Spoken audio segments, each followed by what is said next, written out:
بصوا كده، كل واحدة ليها تركاتها في الأكل، هو ده اللي بيميز الطبخ عن طبخ.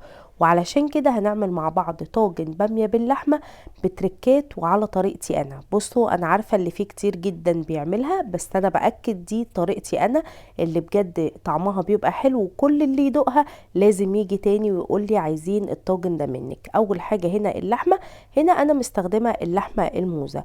الطواجن بالذات ما بغامرش بيها، لازم اللحمة بجيبها من عند الجزار زي ما هي وبقسمها في البيت زي ما انا عايزة. الطريقة دي بتضمن لي ان ما يبقاش في حتة مختلفة عن حتة، والتسوية بتاعتها هتكون واحدة.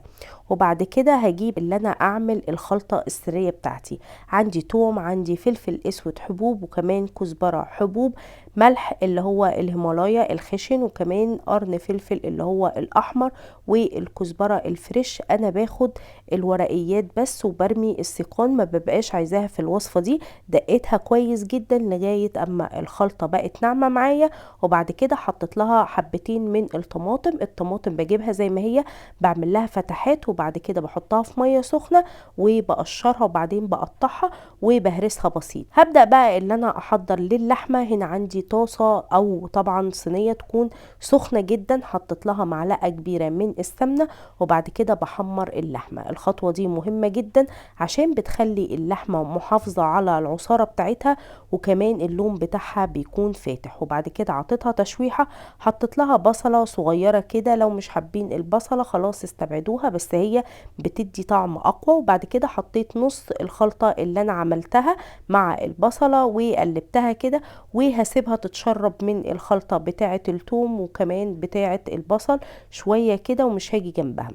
بعد كده لما اتشوحت كويس، حطيت اللي هي الصلصة الفريش بتاعتي، وكمان كنت مدوبة فيها معلقة من معجون الطماطم. حطيت المية السخنة وسبت اللحمة بتاعتي تستوي 3/4 تسوية.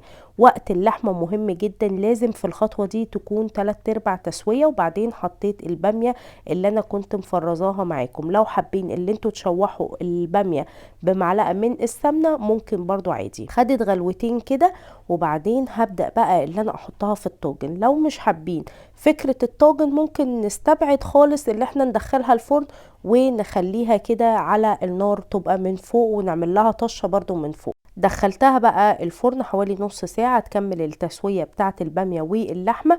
وبعد كده في طاسة سخنة على النار نزلت بمعلقة من السمنة، وكمان نزلت بباقي الخلطة اللي احنا عملناها. بجد بتبقى حلوة جدا الخلطة. عشان تديني افضل نتيجة بقلل درجة الحرارة اكني بالظبط بعمل رز، وبسيبها لغاية اما تتحمر. خلاص الطاجن طلع من فرن، وبعد كده بعمل له الطشة دي وانا بقدم خلاص.